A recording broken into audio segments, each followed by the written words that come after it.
اللہ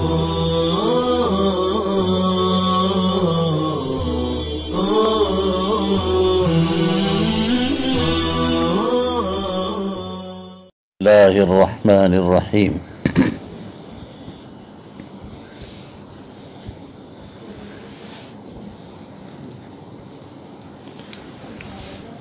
سوال یہ پیدا ہوتا ہے کہ جب اللہ تعالیٰ نے عالم ارواح میں تمام انسانوں سے عہد لیا اور سب نے اللہ کی ربوبیت کا اعتراف اور اقرار کیا، تو پھر دنیا میں یہ کیوں ہوا کہ بعض نے ایمان کو قبول کیا اور بعض نے نہیں کیا؟ تو یاد رکھیے کہ عہد الست کے بعد انسان پر بہت سے ادوار آئے اور طول زمان کی وجہ سے بندہ اقرار کا پابند نہیں رہا۔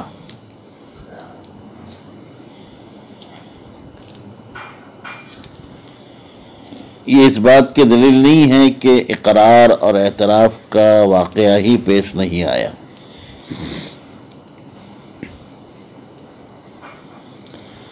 حضرت علی رضی اللہ تعالیٰ عنہ فرماتے ہیں کہ مجھے عہد الست اچھی طرح یاد ہے، یہاں تک کہ میں انہیں بھی پہچانتا ہوں جو میرے دائیں اور بائیں جانب کھڑے تھے۔ کون دائیں جانب تھا اور کون بائیں جانب تھا مجھے یہ تک یاد ہے۔ اسی طرح حضرت سہل بن عبداللہ تستوری رحمۃ اللہ علیہ نے فرمایا کہ مجھے روز الست کی شاگردی یاد ہے۔ حضرت ذوالنون مصری رحمۃ اللہ علیہ سے جب عہد الست کے بارے میں پوچھا گیا تو فرمایا اس عہد کی آواز اب تک میرے کانوں میں گونج رہی ہے۔ بعض نے یوں کہا کہ وہ کل ہی کا واقعہ ہے۔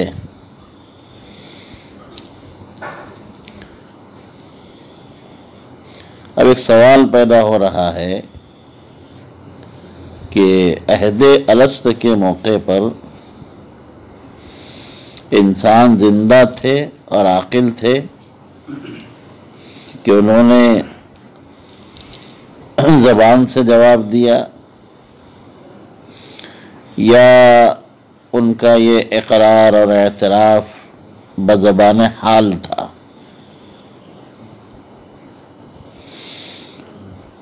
تو یاد رکھیں کہ اس کا جواب یہ ہے، اللہ تعالیٰ کے لیے جیسا کہ آپ اور ہم جانتے ہیں اور ہمارا عقیدہ ہے، کوئی چیز محال اور ناممکن نہیں۔ وہ اس بات پر پوری طرح قادر ہے کہ اس نے عہد الست کے وقت سب انسانوں کو پیدا کیا اور انہیں نطق اور گویائی عطا فرمائی، اور سب نے اقرار لسانی کیا، زبان حال سے نہیں بلکہ زبان قال سے۔ اب کیفیت نطق اور اشہاد یہ مجہول ہے۔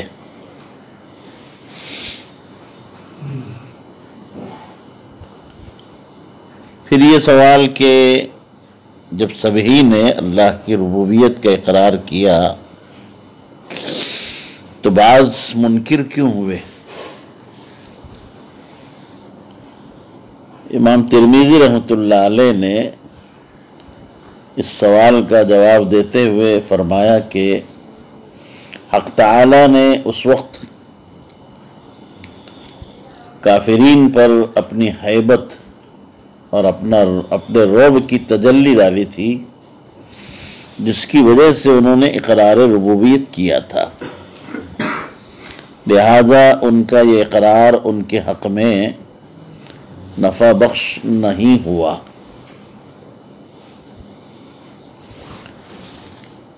ان کے بخلاف مؤمنین پر اللہ تبارک و تعالی نے اپنی رحمت کی تجلی ڈالی تھی، جس کی وجہ سے سبھی نے اپنی مرضی اور خوشی سے بلا کہا تھا۔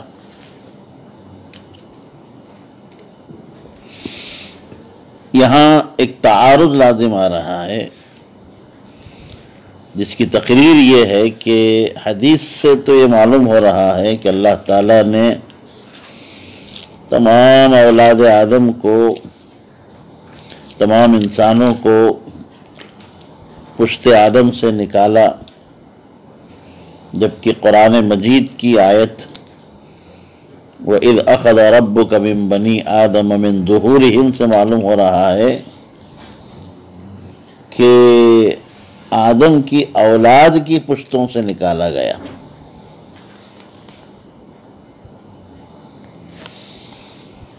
اس تعارض کو جو بظاہر ہو رہا ہے اس طرح دفع کیا گیا کہ اصل میں اخراج ذریت کی صورت یہ ہوئی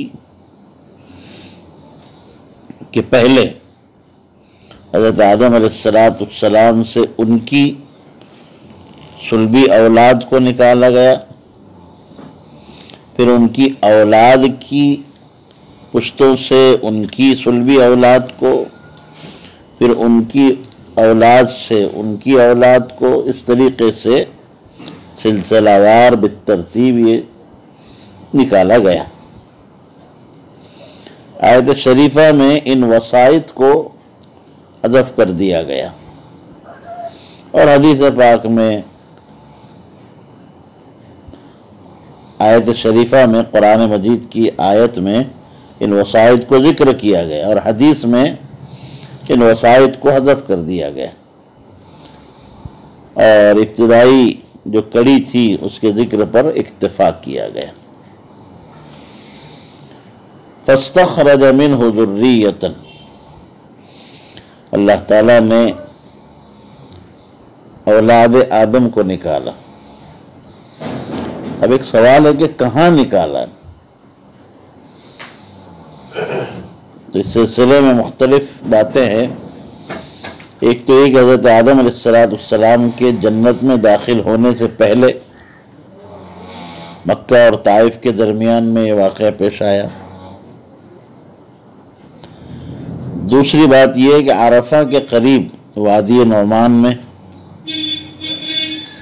تیسرا یہ کہ جنت میں، اور چوتھی بات یہ ہے کہ حضرت آدم علیہ السلام کے سرزمین ہند پر اتارے جانے کے بعد۔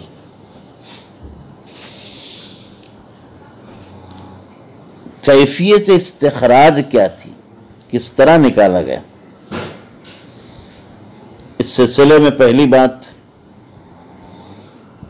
شیخ عبد الوہاب شعرانی رحمۃ اللہ علیہ فرماتے ہیں، بعض کی رائے یہ ہے کہ حضرت آدم کی پشت میں شگاف ڈالا گیا۔ دوسری بات جو بعض حضرات کی تحقیق یہ ہے کہ آدم علیہ السلام کے سر کے بالوں کی جڑ کے سوراخ سے نکالا گیا۔ تیسری بات علامہ طاہر قزوینی رحمۃ اللہ علیہ نے فرمایا کہ آدم علیہ السلام کی پشت کے بال کی جڑ کے سوراخ سے نکالا گیا۔ صاحب مرقات ملا علی قاری رحمۃ اللہ علیہ نے علامہ قزوینی رحمۃ اللہ علیہ کے قول کو اقرب الی الصواب قرار دیا۔ فقال خلقت هؤلاء للجنہ، اللہ تعالیٰ نے نکالنے کے بعد فرمایا کہ میں نے ان لوگوں کو جنت کے لیے پیدا کیا۔ اہل جنت کی تقدیم ذکری سے حدیث قدسی کے معنی کی طرف اشارہ ہے، سبقت رحمتی ان رحمتی سبقت علی غضبی، اللہ کی رحمت اللہ کے غضب پر سابق رہتی ہے۔ وَبِعَمَلِ أَهْلِ الْجَنَّةِ، اہل جنت کے عمل سے مراد طاعات ہے۔ یعملون یا تو پوری عمر یا پھر عمر کے اخیر حصے میں نیک اعمال کریں گے اور ان کا خاتمہ ایمان اور اہل جنت کے اعمال پر ہوگا۔ ثم مسح ظہرہ،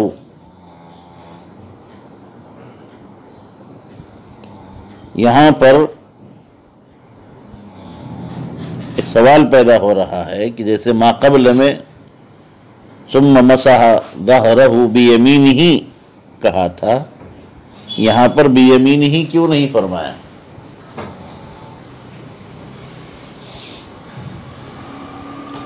اس کی دو وجہ ہو سکتی ہے۔ ایک تو یہ کہ یمین مظہر خیر ہے اور اہل جہنم مظہر خیر نہیں ہو سکتے۔ دوسری وجہ یہ ہے کہ اہل جنت اور اہل جہنم کے درمیان فرق کرنے کے لیے اہل جنت کے تذکرے میں بھی یمینی کا ذکر ہے اور اہل جہنم کے ذکر میں بھی یمینی کا ذکر نہیں ہوا۔ پھر ایک سوال یہ ہو سکتا ہے کہ یہاں بشمالی ہی تو کہہ سکتے تھے، کیوں نہیں کہا؟ تو اس کا جواب یہ ہے کہ بشمالی ہی نہ کہنا یہ ادباً ہوا ہے، ادب کا لحاظ کرتے ہوئے، کیونکہ جناب نبی کریم صلی اللہ علیہ وسلم کا ارشاد گرامی ہے کلتا یدی الرحمن یمین، رحمان کے دونوں ہاتھ یمین ہیں، اس لیے کہ شر محض کا تو کون میں وجود ہی نہیں۔ فاستخرج منه ذرية فقال خلقت هؤلاء للنار، دوسری مرتبہ ہاتھ پھیر کر پشت آدم سے یا اولاد آدم کی پشت سے جو ذریت کو نکالا گیا، ان کے متعلق اللہ فرماتے ہیں کہ میں نے ان کو جہنم کے لیے پیدا کیا ہے اور یہ جہنمیوں والا عمل کریں گے۔ اہل جہنم کے اعمال سے مراد آپ جانتے ہیں، بہت واضح ہے، سیئات، معاصی، کفر، شرک وغیرہ۔ مذکورہ عبارت میں آپ دیکھ رہے ہیں کہ خلقت ہؤلاء میں خلق کا ذکر ہے اور وبعمل اہل النار یعملون میں عمل، دونوں کو جمع کرنے میں اہل سنت والجماعت کے مذہب کی طرف لطیف اشارہ ہے، اس لیے کہ ان کا مذہب جبریہ اور قدریہ کے درمیان معتدل اور متوسط ہے۔ قال رجل ففیم العمل یا رسول اللہ، یہاں عبارت میں ففیم العمل میں فا شرط مقدر کا جواب ہے۔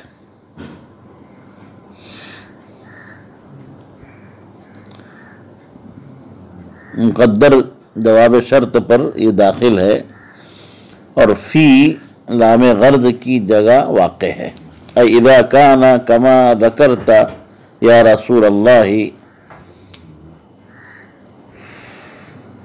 ففی ای شیء یفید العمل او بأی شیء یتعلق الامر یا فلأی شیء امرنا بالعمل، یعنی جب اللہ تعالیٰ نے انہیں جہنم کے لیے پیدا کیا تو پھر اس کے خلاف کا تو تصور بھی نہیں کیا جا سکتا، لہذا عمل اور ترک عمل دونوں برابر ہیں، اور یہ چونکہ جبر محض ہوتا ہے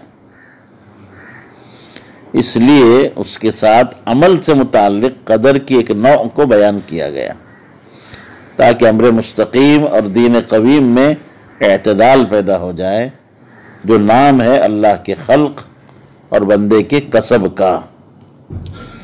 وقال رسول اللہ صلی اللہ علیہ وسلم ان اللہ خلق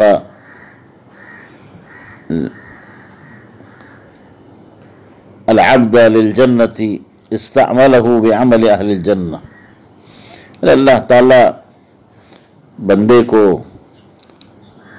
اہل جنت میں سے بناتا ہے اور پیدا کرتا ہے، تو وہ جنتیوں والا عمل، اہل جنت والا عمل اس سے کرواتا ہے اور اس کو اس کی توفیق دیتا ہے۔ یہ جبر محض نہیں ہے۔ حتی یموت علی عمل من اعمال اہل الجنہ، یہاں تک کہ وہ اہل جنت کے اعمال میں سے کسی عمل پر انتقال کرتا ہے، مرتا ہے۔ اس میں اس طرف اشارہ ہے کہ مدار نجات وہ اعمال ہوتے ہیں جو موت سے مقارن ہوں، یعنی جن اعمال پر بندے کا خاتمہ ہو اس کا اعتبار ہوگا۔ وَيُدْخِلُهُ بِهِ الْجَنَّةَ، پھر اللہ اس کو اس عمل کی بنیاد پر جنت میں داخل کر دیتا ہے۔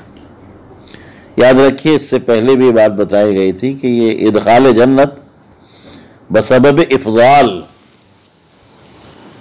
اللہ اپنے فضل سے داخل کرتے ہیں، اور درجات جنت بسبب اعمال۔ تو ادخال بسبب افضال اور درجات جنت بسبب اعمال، اور خلود فی الجنہ، جنت میں ہمیشہ رہنا، یہ بسبب نیت فی الاحوال۔ یہ تین چیزیں الگ الگ ہوئی۔ جنت میں دخول اللہ کے فضل کی وجہ سے، اور جنت کے درجات اعمال کی وجہ سے، اور جنت کا خلود یہ نیت فی الاحوال کی وجہ سے۔